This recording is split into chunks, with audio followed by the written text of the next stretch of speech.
ہے پھر یافور کی محبت بتاؤں، جس دن ہمارے نبی کا انتقال ہو، یافور جانور کو کیا پتا کون زندہ اور کون اللہ کے پاس چلا گیا، اس کو کیا پتا، جو ہی آپ کی روح پرواز ہوئی یافور نے رونا شروع کر دیا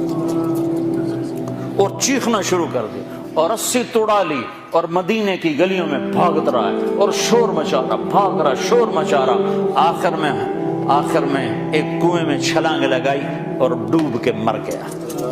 کہ میرے نبی گئے تو میں بھی گیا۔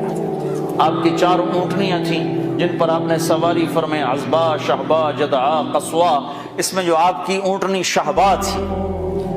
ادھر آپ کا انتقال ہوا اور ادھر اس نے بیٹھے بیٹھے رونا شروع کر دیا اور چارہ بھی چھوڑ دیا، پانی بھی چھوڑ دیا اور وہیں بیٹھے بیٹھے مر گئے۔ جس کے عشق میں جانور مر جائیں، ہم تو اس کے امتی ہیں۔